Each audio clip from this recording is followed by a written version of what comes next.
मी अंगणवाडी सेविका सिटू संघटनेची काय म्हणते पार्श्वभूमी संघटक आहे। आज आमचा म्हणजे गेल्या 4 तारखेपासून आमचा सतत अंगणवाडीचा मोर्चा सुरू आहे। सर, आम्ही गेली 48 वर्ष सरकारला सेवा देत आहोत, ती पण कमी मानधनामध्ये। आज काय म्हणते आमच्या मागून आलेल्या आशा वर्कर जे आहेत त्यांची 8 वर्षाची सेवा झाली तरी सरकारने त्यांना दुपटीचं मानधन दिलं आहे। त्यांचं मानधन जे आहे ते 15,000 केलं आहे। तर 48 वर्षामध्ये आम्ही कुठे पोहोचलो आणि सरकारने आम्हाला कुठे आणून ठेवलं हा प्रश्न आम्हाला पडला।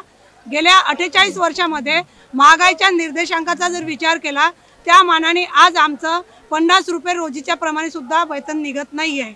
त्यामुळे आम्हाला सरकारला विनंती करायची आहे आणि या मोर्चातून हे दाखवून द्यायचं आहे की आम्ही 48 वर्षामध्ये आजपर्यंत तुम्ही जेवढं दिलं तेवढं मान्य केलं, परंतु महागाईच्या नुसार आमचं आता भागत नाही, त्यावरती आमच्या चुली पेटणं अशक्य झाले आहे। त्यामुळे आम्हाला किमान वेतन 26,000 द्यायला पाहिजे।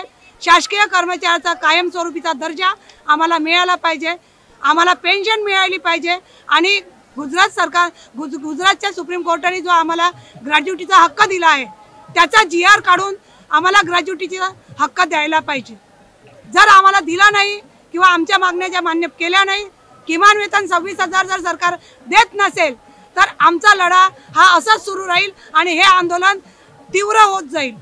या तीव्र आंदोलनामध्ये त्याच्यामध्ये आम्ही आत्मदहनाचाही प्रयत्न करू शकतो, त्याच्यानंतर वाहतुकीमध्ये अडथळा आणू शकतो आणि जेलभरो आंदोलनही करू शकतो। आता हा सरकारला आमच्याकडून इशारा आहे, याची मंत्र्यांनी दक्षता घ्यावी असं मला वाटते। जर घेतली नाही तर पुढच्या परिणामाला सरकारने तयार राहावं। आम्ही 4 तारखेपासून सतत संपावर आहोत। 5 तारखेला आमच्या जे बालविकास मंत्री आहेत अदितीताई तटकरे त्यांनी एक व्हिडिओ कॉन्फरन्स घेतली, आमची व्हिडिओ कॉल मीटिंग घेतली आणि त्या मीटिंगमध्ये त्यांनी सांगितलेलं आहे की आम्ही तुमच्या मागण्या करू। फक्त आश्वासन दिलं त्यांनी, बाकी काही ठोस पाऊल त्यांनी उचलले नाही। आणि तेव्हा आम्हाला कृती समितीचे आमचे जेवढेही महाराष्ट्राचे नेते आहेत त्यांनी सांगितलेलं आहे की संप मागे घ्यायचा नाही, कारण कुठलाही आम्हाला निर्णय त्यामध्ये मिळालेला नाही आहे। आणि 4 तारखेपासून आम्ही सतत संपावर आहोत। आम्ही यशवंत स्टेडियमला हजारोच्या संख्येने महिला आपले लहान लहान मुलं घेऊन येतात, ज्यांची चालणं होत नाही, ते सुद्धा कशा तरी रिक्षाने रोजचे आम्हाला पैसे लागत आहेत। जितके दिवस हा आमचा संप जाणार आहे, आमचा पहिलेच किरकोळ मानधन आहे 10,000 रुपये आणि 5,000 रुपये, तर याय जायला सुद्धा पैसे लागते, याय जायला सुद्धा खर्च लागते, तो तर आमचा खर्च होतच आहे। त्याच्या व्यतिरिक्त संप जितके दिवस चालणार आहे त्या मानधनातून सुद्धा हे मंत्री आमच्या पगारामध्ये कटाप करतात।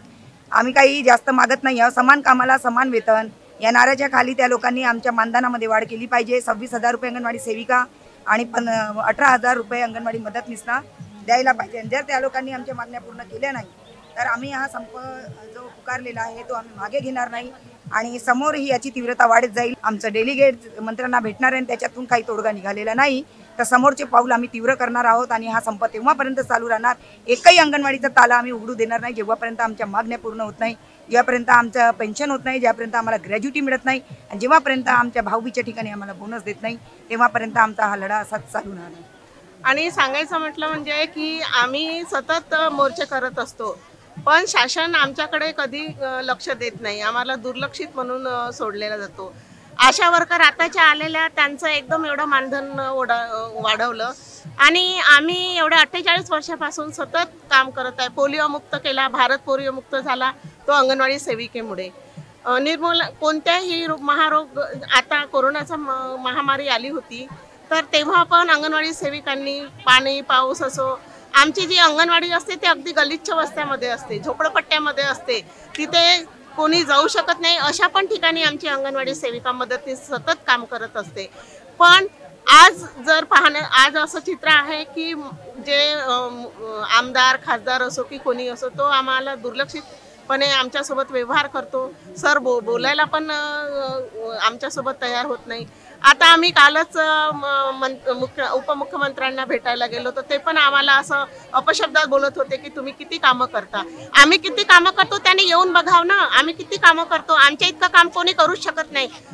आईच्या पोटामध्ये बाळ असतं तेव्हापासून आम्ही त्याला मोठा नागरिक बनवतो। आज जे अजित पवार साहेब जे उपमुख्यमंत्री आहेत ते जर बनले आहे तर त्यांची पण आमच्या कोणीतरी सेविकेने किंवा कोणीतरी दखल घेतली असेल तेव्हाच आज ते मोठे झाले. आम्ही किशोरवयीन मुली असो की गरोदर माता असो, स्तनदा माता असो, 0 ते 6 वर्षाचे त्यांचं लसीकरण असो, त्याचं पोषण आहार असो, त्याचं अनौपचारिक शिक्षण सुद्धा, त्याला बोलणं चालणं सगळं आम्ही शिकवतो.